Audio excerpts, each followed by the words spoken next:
तो दोस्तों आज हम बात करेंगे अभी अभी रिलीज हुई one of the best series पर, जिसका नाम है मनी हाइस्ट सीजन 5। और दोस्तों जिन्हें नहीं, और गाइज अगर आपको ओरिजिनल सीरीज भी देखनी है तो आप उसे नेटफ्लिक्स पर देख सकते हैं। ऑल्सो अगर आप लोग इस चैनल पर न्यू है तो चैनल को सब्सक्राइब करके बेल आइकॉन ऑल पर कर दे, ताकि आपको ऐसी इंटरेस्टिंग वीडियोस की नोटिफिकेशन मिलती रहे। तो अब बिना देर किए चलते हैं सीधा वीडियो की तरफ। सीजन 5 के एपिसोड 1 के शुरुआत में हम कहानी को वही से स्टार्ट होता हुआ देखते हैं जहाँ पर एलिसिया ने प्रोफेसर को पकड़ लिया था और वो उसके बेस तक पहुँच गई थी। प्रोफेसर एलिसिया के हाथ से गन छीनने की कोशिश करता है, पर एलिसिया साइड में गोली मार के उसे बोलती है कि मैं तुम्हें 1 सेकंड में गोली मार सकती हूँ, पर मैं ऐसा नहीं करूंगी, बिकॉज उसे काफी इंफॉर्मेशन बाहर निकालनी है। और फिर वो प्रोफेसर को उसका पूरा प्लान पूछती है कि तुम क्या करने वाले हो, सोने को कैसे बाहर निकालने वाले हो और अंदर कितने लोग हैं। पर प्रोफेसर अपना मुंह नहीं खोलता। इनमें आपस में थोड़ी सी हाथापाई होती है और इसी के साथ सीन कट हो जाता है। देन कहानी फ्लैशबैक में जाती है, जहाँ हम तुम्हारे और हमारे फेवरेट कैरेक्टर को यानी कि बर्लिन को देख पाते हैं, जो अपने बेटे के साथ था। और बर्लिन के बेटे का नाम था राफेल। वो उसे एक होटल में ले जाता है एंड अपनी गर्लफ्रेंड से मिलवाता है। एंड बाद में बर्लिन मेन मुद्दे पर आता है और अपने बेटे को बोलता है कि समय आ गया है कि तुम अब उसी की तरह चोरी की दुनिया में एंटर करो।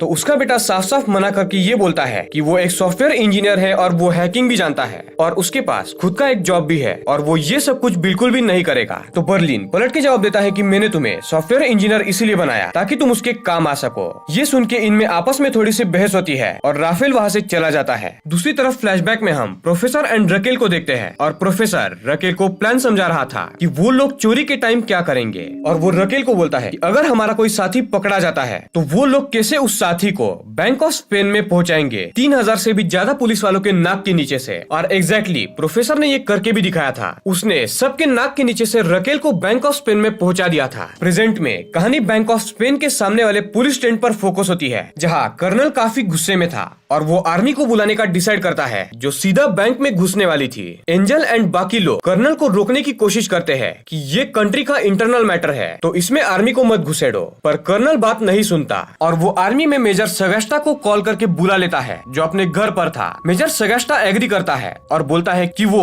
आर्मी वाले बंदे खुद से चुनेगा और वो बोलता है कि वो आर्मी की अपनी टीम चूज करेगा, जो बेरहम होगी और इस काम के लिए परफेक्ट होगी। अगेन फ्लैशबैक में कहानी जाती है एंड प्लान डिस्कस करते हुए प्रोफेसर रकेल को बोलता है कि एक पॉइंट के बाद पुलिस से जब काम नहीं बन रहा होगा तो आर्मी को बुलाया जाएगा और आर्मी वाले होस्टेजेस के साथ साथ सब लोगों को मार देंगे, बिकॉज उन आर्मी वालों के लिए होस्टेजेस का मरना कोलेटरल डैमेज की जैसा होता है और इससे सब कुछ खत्म होने के चांसेस है। अगेन प्रेजेंट में रकेल बैंक ऑफ स्पेन में लीड करने लगती है एंड वो पलेर्मो से पूछती है कि अब तक कितना सोना तुम लोगों ने पिघला लिया है। तो पलेर्मो बोलता है कि 59 टन अब तक पिघल चुका है और 31 टन अभी तक से बाकी है। तो रकेल काम बंद करने बोलती है, बिकॉज यहाँ से इन्हें निकलना था और उनके पास सिर्फ 3 से 4 घंटे थे। यहाँ पर बाहर पुलिस उस हेलीकॉप्टर को ट्रैक कर रही थी, जिसके जरिए रकेल को बैंक ऑफ स्पेन में लाया गया था।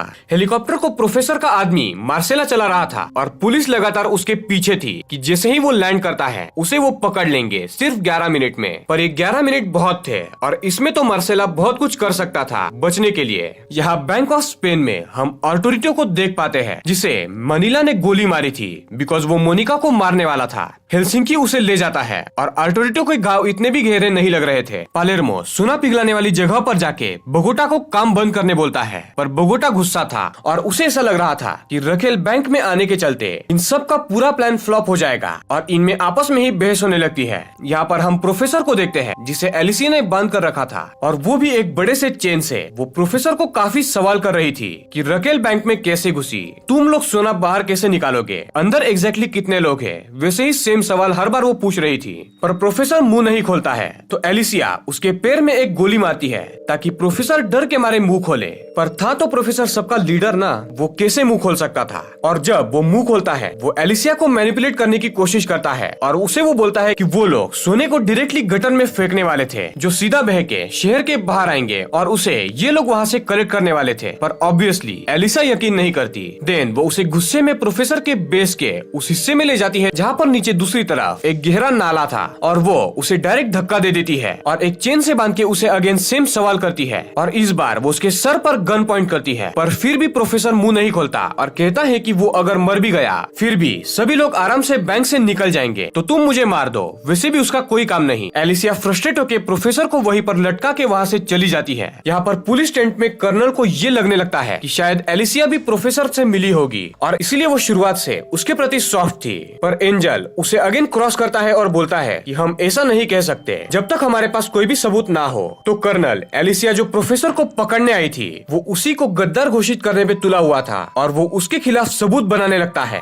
जिसके चलते वो इस पूरे ऑपरेशन को खुद ही लीड कर पाए और वो उसके एक अकाउंट में कुछ पैसे भी ट्रांसफर करा देता है, जो स्टेटमेंट देखने पर ऐसा लगे कि प्रोफेसर के आदमियों ने उसे पैसे भेजे हैं। और गाइज इसके बाद से अब कुछ अनवांटेड चीजें भी यहाँ पर होने वाली है, पर मैं सिर्फ आपको मेन प्लॉट पर फोकस करवाऊंगा। तो अगेन कहानी हेलीकॉप्टर पर फोकस होती है। जिस हेलीकॉप्टर को मार्सेला चला रहा था वो हेलीकॉप्टर को एक खेत में रोक देता है जहाँ पर प्रोफेसर के 2 आदमी पहले से ही मौजूद थे। तो वो मार्सेला को दूर छुपा के खेत में खड़े हो जाते हैं, वो भी हेलीकॉप्टर के पास, और ऐसा प्रिटेंड करते हैं कि वो यहाँ पर भेड़ को चराने आए हैं। और जैसे ही हेलीकॉप्टर को टैप करते हुए पुलिस वहाँ पर आती है, प्रोफेसर के साथ काम करने वाला एक बूढ़ा आदमी पुलिस को बोलता है कि वो इस फार्म का मालिक है और दूसरा आदमी उसके लिए काम करता है भेड़ चराने के लिए। तो पुलिस उस पर यकीन करके उससे पूछती है कि जो ये हेलीकॉप्टर चला रहा था वो आदमी कहाँ पर गया। तो ये बूढ़ा आदमी बोलता है कि वो एक रेड कलर के वॉल्वो कार में यहाँ से भागा है। और ये बूढ़ा आदमी पुलिस को ये यकीन दिलाने के लिए कि वो सच में इस खेत का मालिक है, वो पुलिस वालों से झगड़ने लगता है और उन्हें बोलता है कि उसकी 3-4 भेड़े इस हेलीकॉप्टर के चलते मारी गई, तो इसका पैसा कौन देगा। पुलिस उसे इग्नोर करके रेड वॉल्वो कार को ढूंढने लगती है और उसके पीछे पड़ जाती है। और जब इस कार को रोका जाता है तो उसमें एक रैंडम बंदा था जिसे बंदी बनाया गया था, जिसे प्रोफेसर के आदमियों ने किडनैप करके धमका के इस कार में बंदी बनाया था। और इस बार अगेन पुलिस बेवकूफ बन जाती है बिकॉज उनके हाथ में मार्सेला नहीं लगा था। और हम यहाँ पर दूसरी तरफ मार्सेला और प्रोफेसर के बाकी 2 आदमियों को वहाँ से एक ट्रक में भागता हुआ देखते हैं। देन हम एलिसिया को देखते हैं जो प्रोफेसर को मौका देती है रैकेल से बात करने का, जो बैंक ऑफ स्पेन में थी। प्रोफेसर रैकेल एंड बाकी सबको ये बोल देता है कि उसे पुलिस ने पकड़ लिया है और वो शायद उनसे आखिरी बार बात कर रहा है, तो तुम लोग प्लान को ठीक से फॉलो करो। प्रोफेसर सबका नाम लेके एक एक करके सबको सॉरी बोलता है और फोन कट हो जाता है। और उसके तुरंत बाद सभी लोग बैंक ऑफ स्पेन के बाहर पूरी मिलिट्री को आता हुआ देखते हैं और उसे देख के सभी लोग हक्के बक्के रह जाते हैं। और इसी के साथ एपिसोड 1 यहाँ पर एंड होता है। एपिसोड 2 के शुरुआत में हम बैंक में जितने रॉबर्स थे, यानी कि Palermo, Bogota, Helsinki, Tokyo, Denver, Monica, Manila और बाकी सभी लोग, वो सभी गन्स लेके आर्मी वालों से लड़ने के लिए रेडी होते हैं। पर उससे पहले प्रोफेसर के प्लान के मुताबिक ये एक और चांस लेने वाले थे। रैकेल, मोनिका एंड टोक्यो तीनों भी निहत्ती व्हाइट फ्लैग लेके बाकी हॉस्टेजेस के साथ बाहर जाती है। और इतने हॉस्टेजेस को देख के आर्मी वाले एंड पुलिस वाले अपनी गन्स को स्टैंड बाय पर रखते हैं। देन रैकेल कर्नल को आवाज लगा के उससे बात करने की मांग करती है। कर्नल स्टार्ट में तो इन तीनों को गोली मारने का सोचता है, पर बाकी एजेंट्स की बात सुन के वो भी निहत्था रैकेल के सामने जाता है। तो रैकेल उससे बात करके बोगोटा को वीडियो कॉल करती है बैंक के अंदर और गांदिया की हालत दिखाती है। जी हाँ गाइस, गांदिया वो अभी तक से जिंदा था। सीजन 4 के एंड में मैंने उसे मरा हुआ समझा था और आपको भी थोड़ी गलत जानकारी मैंने दी, उसके लिए सॉरी। पर यहाँ गांदिया की हालत दिखा के रैकेल एक डॉक्टर की मांग करती है जो बैंक के अंदर आएगा गांदिया की ट्रीटमेंट करने के लिए। और इसके पीछे इन चोरों का सिर्फ एक ही मकसद था, 1 से 1.5 घंटा इन्हें एक्स्ट्रा चाहिए था ताकि ये लोग वहाँ से भाग जाए। पर कर्नल को ये बात समझ जाती है और वो बोलता है कि मुझे सब पता है, तुम ऐसा क्यों कर रही हो। मैं अभी अंदर आर्मी भेजने वाला था और तुम्हें टाइम चाहिए यहाँ से भागने के लिए और इसीलिए तुमने ये सब कुछ किया। तो मैं तुम्हारी बात नहीं मानता, उल्टा तुम ही गांदिया को बाहर आजाद करो और वहाँ पर ही वो लोग उसकी ट्रीटमेंट करेंगे। रैकेल डिस्कस करके ये बात मान जाती है और कर्नल से बात करके उसे ये भी पता चल जाता है कि प्रोफेसर पकड़ा गया है एंड एलिसा के कब्जे में है। ये बात अभी तक से पब्लिक नहीं हुई है, यानी प्रोफेसर वापस आ सकता है, ये चांसेस अब बढ़ गए थे बिकॉज कर्नल और बाकी लोगों को इसकी कोई भी जानकारी नहीं थी कि प्रोफेसर एलिसिया के कब्जे में है। इनमें आपस में डिस्कशन चल ही रहा था कि गांदिया अंदर बोगोटा को उकसाने लगता है कि कैसे उसने नायरोबी को मारा और कैसे बोगोटा नायरोबी को चाहता था। ये सुन के बोगोटा गांदियों को बहुत मारता है। पैलेर्मो एंड डेनवर उसे रोकने की कोशिश करते हैं, पर रियो भी बोगोटा का साथ देता है। और अगर ये लोग गांदिया को मार देते तो बाहर रैकेल एंड कर्नल के बीच गांदिया के ट्रीटमेंट को लेकर जो भी बात चल रही थी वो रुक जाती एंड आर्मी तुरंत अंदर घुस के सबको मार देती। यहाँ पर अंदर पालेर्मो भी फाइनली गांदिया को मारने के लिए रेडी था बिकॉज वो भी काफी गुस्सा हो चुका था। और यहाँ पर बाहर हॉस्टेजेस के साथ रैकेल, टोक्यो एंड मोनिका अंदर वापस आती है और इन्हें अब थोड़ा सा टाइम मिल गया था जब आर्मी अंदर नहीं आने वाली थी और गांदिया को इन्हें बाहर भेजना था। टोक्यो बोगोटा को रोक लेती है जो गांदिया की गर्दन तोड़ने वाला था, पर गांदिया टोक्यो को भी उकसाने लगता है जिसके चलते टोक्यो भी उसे खूब मारती है। यहाँ पर जो हॉस्टेजेस थे उनमें से अपना बेवकूफ उर्फ आर्थोरितो भी था और वो अगेन वहाँ पर पड़े बुलेट प्रूफ जैकेट्स को एंड हथियारों को उठा के सबको दे देता है और इस बात पर किसी का भी ध्यान नहीं जाता बिकॉज ये लोग गांधिया को मारने में बिजी थे। आर्थोरितो रॉबर्ट्स पर गोली चलाने लगता है पर उल्टा दो हॉस्टेजेस ही घायल हो जाते हैं एंड डेनवर के हाथ पर एक गोली लग जाती है। गांधिया को वहीं पर बांध कर रख दिया जाता है और यहाँ पर सारे हॉस्टेजेस बैंक ऑफ स्पेन में भागने लगते हैं। गवर्नर का प्लान था एक ऐसे वॉल्ट में जाना जहाँ की दीवारें स्टील की थी और सभी उसी की तरफ भागने लगते हैं पर तभी रॉबर्ट्स भी वहाँ आके इन पर गोली चलाने लगते हैं और इन्हें काफी डराते हैं। असल में टोक्यो एंड पैलेर्मो हॉस्टेजेस के बुलेट प्रूफ जैकेट्स पर गोली चला रहे थे ताकि इन्हें चोट भी ना पहुंचे और ये लोग डरे। यहाँ पर बाहर कर्नल काफी फ्रस्ट्रेट हो चुका था और वो मेजर सगास्टा को अंदर जाने का ऑर्डर देता है और अगेन आर्मी वाले अंदर जाने की तैयारी करने लगते हैं। यहाँ पर बैंक में आर्थोरितो एंड हॉस्टेजेस प्लान के मुताबिक वॉल्ट में तो नहीं जा पाते पर इन्हें वो रूम मिल जाती है जहाँ पर रॉबर्ट्स ने अपने हथियार रखे थे जो काफी सारे थे और हॉस्टेजेस एंड रॉबर्ट्स में आपस में कई बार क्रॉस फायर होता है। गवर्नर आर्थोरितो को रोकने की काफी कोशिश करता है पर आर्थोरितो बात नहीं मानता। धीरे धीरे सभी हॉस्टेजेस पकड़े जाते हैं सिवाय 4 लोगों के जिसमें गवर्नर एंड आर्थोरितो शामिल थे। यहाँ बाहर एलिसिया अपने फोन पर ये रिकॉर्डिंग करती है कि उसने प्रोफेसर को पकड़ लिया है और प्रोफेसर के मुंह से वो ये बात उगलवा लेती है कि सच में प्रोफेसर को उसी ने पकड़ा है। देन तभी मार्सेला एंड बूढ़ा यानी कि प्रोफेसर के दोनों आदमी वहाँ पर बेस पर आते हैं तो एलिसिया प्रोफेसर को मार के एक इंजेक्शन देके उसे बेहोश करती है और उसे बेड पर सुला देती है। जब ये दोनों अंदर आते हैं तो इन्हें लगता है कि प्रोफेसर सो रहा होगा पर सुन एलिसिया इन दोनों को यानी कि बूढ़े को एंड मार्सेला को मार के बंदी बना लेती है। और गाइस जितना हमें लग रहा था एलिसिया उससे काफी पावरफुल थी जिसने 3 बंदों को मार गिराया और उन्हें बंदी बना लिया। यहाँ पर बैंक में आर्थोरितो जो हथियार हाथ में आए उसका इस्तेमाल करके डेनेवर, पालेर्मो, मैनिला एंड ड्रैक्वेल पर उसे यूज कर रहा था और ये हथियार थे बम, फ्लेम थ्रोअर, मशीन गन और इससे सभी लोग परेशान हो रहे थे। और गोलियों की आवाज सुन के मिलिट्री और भी तेजी से अंदर आने की प्रोसेस में लगी थी तो रकेल बोगोटा को ऑर्डर देती है कि गांधिया को बाहर भेज दो, इससे उन्हें टाइम मिलेगा। तो गांधिया को बाहर भेज दिया जाता है उसके ऊपर स्मोक बम लगा के ताकि गांधिया मिलिट्री वालों को ये ना बता पाए कि हॉस्टेजेस एंड रॉबर्ट्स में गोलीबारी चल रही है। और यहाँ पर बैंक के अंदर मोनिका एसी डक्ट के थ्रू पीछे से जाके आर्थोरितो पर 2-3 गोलियां चला देती है जिससे वो मरने लगता है और इसी के साथ एपिसोड 2 यहाँ पर एंड हो जाता है। एपिसोड 3 के शुरुआत में अब सभी हॉस्टेजेस पकड़े गए थे एंड जख्मी आर्थोरितो को ऑक्सीजन लगा के उसे शॉक देके उस पे बेसिक ट्रीटमेंट करके सभी रॉबर्स उसे भी बाहर भेज देते हैं एंड आर्थोरितो के साथ गवर्नर को भी बाहर भेजा जाता है। और गाइस गवर्नर के हाथ में एक ऐसी हथकड़ी थी जिसमें एक माइक फिट किया गया था और ये जो माइक है वो आगे काफी काम में आएगा और इसका मेन पर्पस तो हमें थोड़ी देर में पता चल ही जाएगा। अब जो पब्लिक रॉबर्स को सपोर्ट कर रही थी वो थोड़ा सा डर जाती है बिकॉज फर्स्ट टाइम कोई हॉस्टेज इतना इंजोर हुआ था। अब कर्नल गवर्नर के सामने बैठ के उससे पूछताछ करता है कि अंदर क्या क्या हुआ तो गवर्नर बोलता है कि सब शांति से चल रहा था पर आर्थोरितो ने रॉबर्स पर गोलियां चलाई जिसमें उसी ने 2-3 हॉस्टेजेस को जख्मी कर दिया और रॉबर जो है वो आर्थोरितो को कुछ भी करना नहीं चाहते थे पर उसने उनपे बम एंड मशीन गन चलाई और इसीलिए उन्होंने प्रतिकार करने के चक्कर में उस पर गोलियां चलाई जिसके चलते वो इतना जख्मी हुआ। तो कर्नल बोलता है कि मैं पब्लिक में ये झूठ बोल दूंगा कि सारे हॉस्टेजेस पर गोलियां आर्थोरितो ने नहीं चलाई बल्कि रॉबर्ट्स ने ही चलाई। also कर्नल ये भी बोलता है कि वो लोग आर्थोरितो को भी मार देंगे जो अभी जिंदा है ताकि रॉबर्ट्स पर आसानी से ब्लेम किया जा सके कि रॉबर्ट्स अब पागल होके हॉस्टेजेस को मार रहे हैं। और गाइस ये सभी चीजें उस हथकड़ी में रिकॉर्ड हो रही थी जिसमें एक माइक फिट किया गया था। फिर कर्नल एक प्रेस कॉन्फ्रेंस में जाने वाला था तो वो अपने आदमियों को बोलता है जब तक मैं वापस नहीं आता अंदर हमला मत करना। यहाँ बैंक में मोनिका को काफी गिल्टी फील हो रहा था कि उसने किसी पे गोली चलाई तो मनीला आके उसे समझाती है। देन गाइस कहानी फ्लैशबैक में जाती है। अगेन बर्लिन को हम देख पाते हैं और वो अपने बेटे को मना लेता है उसकी लाइफ की पहली चोरी करने के लिए और वो उसकी टीम को अपने बेटे राफेल से मिलवाता है। और ये लोग एक म्यूजियम में 16 किलो प्राचीन सोने के बर्तन चुराने वाले थे।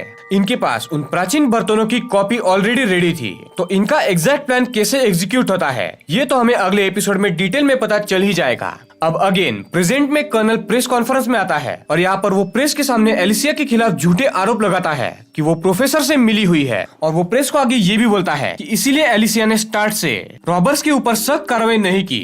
उसने रिजाइन भी इसलिए किया ताकि वो प्रोफेसर को सपोर्ट करना चाहती थी और अब वो इसलिए गायब हो गई। और शायद वो अभी प्रोफेसर के साथ ही होगी और काम कर रही होगी। फिर वो कुछ सीसीटीवी फेक फुटेज भी दिखाता है और बैंक के स्टेटमेंट्स भी, जिससे एलिसिया के अकाउंट में काफी सारे पैसे जमा हुए थे। प्रोफेसर ये सुन के खुश हो जाता है बिकॉज एलिसिया अब फंस चुकी थी और उसके पास कोई और रास्ता भी नहीं था। असल में एलिसिया सीक्रेटली काम करके प्रोफेसर को पकड़ना चाहती थी, पर इसी सीक्रेट काम के चलते कर्नल ने उसी को धोखेबाज समझ के उसके खिलाफ ही रिपोर्ट दर्ज कर दी। और अगर वो सामने आके अब सब कुछ सच भी बोल देती तो कोई भी उस पर यकीन नहीं करने वाला था। तो प्रोफेसर उसे समझाने लगता है कि तुम हमारे साथ मिल जाओ। तभी एलिसिया जो प्रेग्नेंट थी वो अब बच्चे को जन्म देने लगती है। यहाँ पर बैंक में सभी रॉबर्स एमोस गन्स लेके रेडी थे बिकॉज अब जैसे ही कर्नल की प्रेस कॉन्फ्रेंस खत्म होने वाली थी, आर्मी वाले अंदर आने वाले थे और बैंक के अंदर पलेर्मो सबको लीड करके किलाबंदी करने लगता है। और वो प्लान करके अपने ही गैंग के 3 लोगों को रिस्क जोन में रख के बाकी लोगों के साथ आर्मी से लड़ने का प्लान करता है। और ये एक्चुअल बैटल होने वाला था आर्मी एंड रॉबर्स के बीच में। पर यहाँ पर इन्हें ये उम्मीद भी थी कि प्रोफेसर वापस आ सकता है। और यहाँ पर हम प्रोफेसर के बेस पर एलिसिया को देखते हैं और वो अब दर्द सहन नहीं कर पा रही थी, इसीलिए वो प्रोफेसर के काफी मनाने के बाद वो उसके हाथ खोल देती है एंड प्रोफेसर आजाद होके एलिसिया की डिलीवरी करता है और एलिसिया यहाँ पर एक लड़की को जन्म देती है। कर्नल भी प्रेस कॉन्फ्रेंस खत्म करके पुलिस टेंट में वापस आता है एंड आर्मी मेजर सेगस्टा से बात करके ये प्लान डिसाइड होता है कि आर्मी का पूरा यूनिट छत से अंदर घुसेगा जहाँ पर एक स्टील की परत है। वहाँ वो लोग बम लगा के उसे उड़ा के अंदर जाएंगे। और इनमें ये भी बात होती है कि रॉबर्स को ये एक्सपेक्टेड भी नहीं होगा। तो प्लान डिसाइड होते ही आर्मी बैंक के ऊपर चढ़ती है और वो भी वहाँ से जहाँ से कोई भी रॉबर इन्हें नहीं देख सकता, यानी कि एक ब्लाइंड स्पॉट से। और गाइस यहाँ पर बैंक में सच में रॉबर सिर्फ खिड़की में, डोर में एंड बैक साइड पर ही नजर गड़ा के बैठे थे बिकॉज उन्हें लग रहा था कि या तो आर्मी वाले सामने से आएंगे या तो खिड़की से।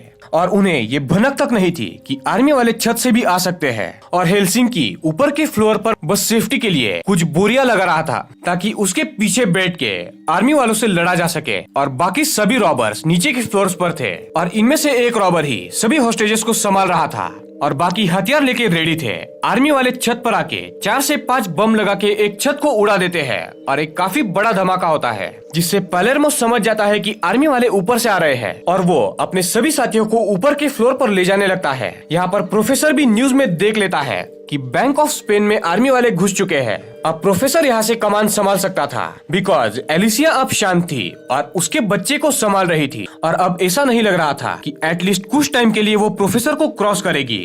इसके 2 रीजंस थे। एक रीजन ये था कि उसका बिना कुछ किए ही क्रिमिनल रिकॉर्ड बन गया था और उस पर एक थप्पा लग गया था कि वो प्रोफेसर की गैंग से मिली हुई है। और दूसरा ये कि वो अपने बच्ची को देख के काफी खुश थी। और इसी सीन के साथ एपिसोड 3 यहाँ पर एंड होता है। एपिसोड 4 के शुरुआत में हम हेलसिंकी को देखते हैं जो ऊपर के फ्लोर पर फाइट के लिए बुरिया लगा रहा था। पर धमाका होते ही 2 टन का एक बड़ा सा पुतला जो कमरे में था वो हेलसिंकी के पैर पर गिर जाता है, जिसके चलते उसका एक पैर चकनाचूर हो चुका था। वो बेहोश हो जाता है। पर पलेर्मो, रियो, बोगोटा और बाकी बैकअप ऊपर आते हैं। हेलसिंकी होश में आके आर्मी वालों पर गोली चलाने लगता है और प्रोफेसर भी पलेर्मो से कनेक्ट हो चुका था तो वो पलेर्मो को गाइड करने लगता है बिकॉज उसके बेस पर सभी कैमरास में क्या हो रहा है ये सब कुछ दिख रहा था। रियो, पलेर्मो, बोगोटा ये तीनों भी हेलसिंकी के पास जाते हैं एंड आर्मी वालों के साथ क्रॉस फायर करने लगते हैं। यहाँ पर दूसरी तरफ Manila, Denver and Tokyo bank के दूसरी छत से धमाके के गड्ढे से जाने का डिसाइड करते हैं ताकि वो आर्मी वालों को पीछे से मारे। पर प्रोफेसर इन्हें बोलता है कि तुम लोग छत पर मत जाओ, वहाँ 100 से भी ज्यादा स्नाइपर्स हैं जो तुम्हारी ही राह देख रहे हैं। तो एक काम करो, सारे हॉस्टेजेस को लेके आओ और उनके साथ मिक्सड अप होके चुपके से गन्स को बैग में रख के पैरों में बांध के गड्ढे में कूद जाना और पीछे से आर्मी वालों पर हमला करना। इससे स्नाइपर्स कुछ भी नहीं कर पाएंगे। देन कहानी फ्लैशबैक में जाती है जहाँ पर बर्लिन अपने बेटे राफेल अपनी गर्लफ्रेंड एंड टीम के साथ म्यूजियम में जाता है। उसकी गर्लफ्रेंड एक आर्टिस्ट थी तो उसे म्यूजियम में पियानो बजाने के लिए इनवाइट किया गया था बिकॉज उस दिन उस म्यूजियम में पार्टी थी। तो यहाँ पर बर्लिन एंड उसका बेटा उस वॉल्ट में घुसते हैं जहाँ पर वो सोने के बर्तन थे और उस वॉल्ट के सामने जो गार्ड था उसे बर्लिन का पार्टनर मार्सेला डिस्ट्रैक्ट करता है। हाँ, वही मार्सेला जिसने अभी थोड़ी देर पहले हेलीकॉप्टर उड़ाया था। और यहाँ पर बर्लिन एंड उसका बेटा राफेल अपने हैकिंग एंड कोडिंग के स्किल्स की मदद से आराम से चोरी करके $15 मिलियन के सोने के बर्तन लेके वहाँ से उड़ जाते हैं। और ये बर्लिन के बेटे की पहली चोरी थी। और गाइस, इन पूरे 5 एपिसोड्स में बर्लिन हमें इतनी ही बार दिखाया गया है। अब इसके बाद बर्लिन हमें नहीं दिखाया जाता। अगेन कहानी प्रेजेंट में आती है और Palermo, Rio and Bogota army वालों पर फायर कर रहे थे और एक पॉइंट पर पालेरो उन पर एक मिसाइल से हमला करता है जिससे काफी आर्मी वाले घायल हो जाते हैं। तो टाइम मिलते ही पालेर्मो हेलसिंकी के पैरों पर पट्टी बांधने लगता है, पर हेलसिंकी का पैर उस पुतले के नीचे आने के चलते पूरी तरीके से टूट चुका था और उसे निकालना काफी मुश्किल हो रहा था और हेलसिंकी उसका पैर काटने को बोलता है बिकॉज उसे काफी तकलीफ हो रही थी। पालेर्मो उसकी बात ना सुन के आर्मी वालों के साथ क्रॉस फायर करने लगता है। रियो एंड बोगोटा एक बड़े से बीम को देखते हैं जिससे पुतले को उठाया जा सकता था, तो वो लोग स्मोक ग्रेनेड्स फेंक के धुआं होते ही गोलियों से बचते हुए उस बीम को ले आते हैं एंड उसकी मदद से उस पुतले को उठा के हेलसिंकी को बाहर निकाला जाता है। जैसे ही हेलसिंकी बाहर निकलता है, बोगोटा उसे लेके नीचे जाता है ताकि वो उसकी बेसिक ट्रीटमेंट कर पाए। एंड दूसरी तरफ दूसरे छत से डेनवर, टोक्यो एंड मैनिला हॉस्टेजेस के साथ छत पर आते हैं ताकि स्नाइपर्स कंफ्यूज हो जाए और उन पर फायर ना करे। पर बुरी खबर ये थी कि फ्रंट गेट से और भी ऑफिसर्स कर्नल भेज रहा था जो बैंक में घुसने वाले थे, पर प्रोफेसर कर्नल को कॉल करके ये बोलता है कि मेरे पास तुम्हारी कुछ रिकॉर्डिंग्स है और वो उसे वो रिकॉर्डिंग सुनाता है जिसमें कर्नल बोल रहा था कि वो आर्थोरितो को खुद ही मार देगा ताकि रॉबर्ट्स पर ब्लेम जाए और वो ये भी फेक न्यूज फैला देंगे कि असल में आर्थोरितो ने नहीं बल्कि रॉबर्ट्स ने ही 2 हॉस्टेजेस को भी घायल किया है। और प्रोफेसर धमकी देता है कि वो ये रिकॉर्डिंग्स मीडिया में दे देगा और तो और वो ये भी धमकी देता है कि वो तुम्हारे अकाउंट में इलीगल तरीके से $10 मिलियन डाल देगा जिसके चलते तुम फंस सकते हो। तो कर्नल डर के मारे ऑफिसर्स को अंदर नहीं भेजता, जिसके चलते जितने भी आर्मी वाले अब तक बैंक में घुस चुके थे वो अब अकेले पड़ गए थे। देन छत से मैनिला, डेनवर एंड टोक्यो उस गड्ढे में कूद जाते हैं और पीछे से इन आर्मी वालों पर हमला करने लगते हैं। अब गाइस टू बी सरप्राइज, इन आर्मी वाले लोगों में गांधिया भी था। जी हाँ गाइस, वही जिसे शुरुआत में रॉबर्ट्स ने जाने दिया था। रॉबर्ट्स आगे से एंड गड्ढे में कूदते ही पीछे से भी दोनों तरफ से आर्मी वालों को घेर लेते हैं एंड इनमें आपस में काफी फायर एक्सचेंज भी होता है। और सुन रैकेल एंड बाकी जितने भी रॉबर्ट्स थे वो भी इन्हें ज्वाइन करते हैं। आर्मी वाले शातिर तरीके से एक कमरे में Raquel, Rio, Palermo and Monica को फंसा देते हैं जो एक वॉल्ट था और उसकी दीवारें स्टील्स की थी, तो इन्हें यहाँ से निकलना काफी मुश्किल था। तो दूसरी तरफ टोक्यो, डेनवर एंड मैनिला अकेले पड़ जाते हैं और आर्मी इन तीनों पर चार्ज करने लगती है, तो वो तीनों किचन एरिया में छुप जाते हैं। यानी अब आर्मी वाले बीच में थे एंड आर्मी वालों ने कुछ लोगों को वॉल्ट में बंद करके रखा था और कुछ किचन में थे। बस अब इन रॉबर्ट्स में से बोगोटा एंड उसके 2-3 साथी थे जो सोना पिघलाने का काम कर रहे थे, वो भी नीचे के फ्लोर्स पर। तो अब बोगोटा और बाकी 2-3 लोगों को हेल्प के लिए बुलाया जाता है या नहीं, ये हमें आखिरी एपिसोड में पता चल ही जाएगा। एपिसोड 4 इसी के साथ यहाँ पर एंड होता है और गाइस अगला एपिसोड यानी कि एपिसोड नंबर 5 जो है वो असल में आखिरी एपिसोड है और बाकी के जो 5 एपिसोड्स है वो असल में 3 दिसंबर को रिलीज होने वाले हैं। यानी कि मनी हाइस्ट सीजन 5 के बचे हुए 5 एपिसोड्स दिसंबर 3 को रिलीज होंगे। तो आखिरी एपिसोड में जो कुछ भी होगा ये अभी हम डिस्कस करेंगे। अब आखिरी एपिसोड में यानी कि एपिसोड नंबर 5 में काफी एक्शन होने वाला है, तो मैं आपको इसे ज्यादा डिटेल में नहीं बता पाऊंगा बिकॉज ये लोग आपस में काफी गोलियां चलाते हैं। और गाइज इस एपिसोड में हमें टोक्यो की काफी बैक स्टोरी भी दिखाई गई है कि कैसे उसका बॉयफ्रेंड एक रॉबरी में मारा गया था और कैसे प्रोफेसर ने उसे अपने टीम में भी शामिल किया। और भी बहुत कुछ टफ है जो मुझे ज्यादा इम्पोर्टेंट नहीं लगा। और टोक्यो की बैक स्टोरी क्यों दिखाई जा रही थी इसके बारे में हमें एंड में पता चल ही जाएगा। प्रेजेंट में हम डेनवर, मैनिला एंड रियो को देखते हैं जो किचन में थे और वो लोग एक स्टील के बड़े से मोटे टेबल को किचन डोर्स पर लगाने में कामयाब हो जाते हैं और उसके थ्रू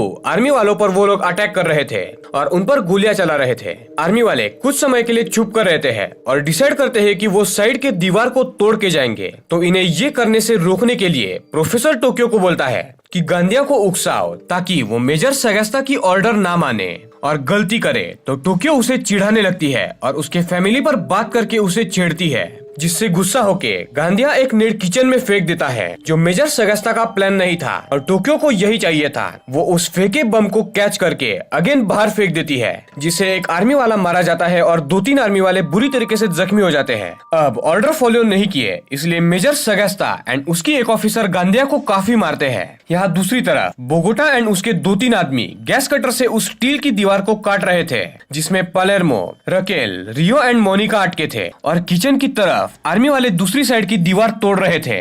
वो उस दीवार पर ड्रिल करते हैं ताकि उसमें वो बम फिट करके उसे उड़ा सके, पर टोक्यो किचन के सेकंड एरिया में जाके उस ड्रिल वाले होल्स के अंदर गोली चलाती है, जिससे 2 आर्मी वाले और घायल हो जाते हैं। पर किचन के दूसरे हिस्से से टोक्यो बाहर स्नाइपर्स को दिख रही थी और जो स्नाइपर्स थे वो टोक्यो पर गोली चला देते हैं। अब टोक्यो काफी जख्मी थी और आर्मी वाले किचन के दीवार पर बम फिट करके उसे उड़ाने वाले थे। तो खतरा देख के मैनिला को डेनवर वेटर के लिफ्ट से नीचे भेज देता है, वो भी उन रस्सियों से लटका के, और वो टोक्यो को ले जाने लगता है। पर टोक्यो अब हिल भी नहीं सकती थी और वो डेनवर को आगे जाने बोलती है बिकॉज उसका बचना अब नामुमकिन था। यहाँ पर स्टील की दीवारों से पालेर्मो एंड बाकी लोग निकल आते हैं एंड रियो टोक्यो को बचाने के लिए नीचे के फ्लोर से ड्रिल करने लगता है। अब डेनवर भी ना चाहते हुए भी वेटर लिफ्ट वाले रास्ते से रस्सी पे लटक के नीचे चला जाता है। यानी ओवरऑल सभी रॉबर्स अब सेफ थे और नीचे के फ्लोर्स पर थे। रियो जो है वो नीचे के फ्लोर पर ड्रिल करके टोक्यो को देखता है और उसका हाथ पकड़कर ये दोनों थोड़ी देर बातें करते हैं और टोक्यो काफी खुश थी और इमोशनल भी कि रियो उसके लिए यहाँ तक आया।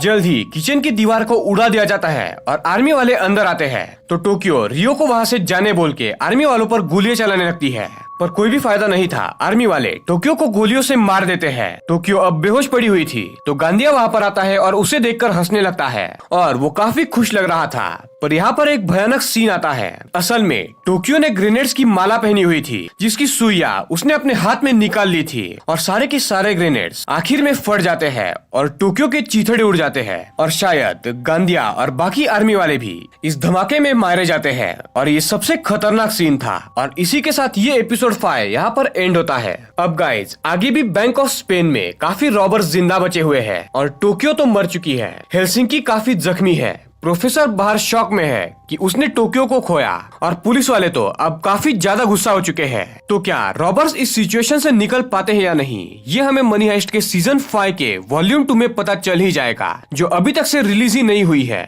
यानी कि बचे हुए 5 एपिसोड्स 3 दिसंबर को रिलीज होंगे और मैं वो एपिसोड्स भी आपको डिटेल में एक्सप्लेन कर ही दूंगा। तो दोस्तों ये थी मनी हाइस्ट सीजन 5 की डिटेल एक्सप्लेनेशन। आई होप कि आपको ये पसंद आई होगी। तो दोस्तों अगर आपको ये वीडियो पसंद आई है तो इस वीडियो को लाइक करे, चैनल को सब्सक्राइब करके बेल आइकॉन ऑल पर कर दे और इस वीडियो को ज्यादा से ज्यादा शेयर करें। तो दोस्तों मिलते हैं ऐसी किसी अगली इंटरेस्टिंग वीडियो में, तब तक के लिए पीस आउट।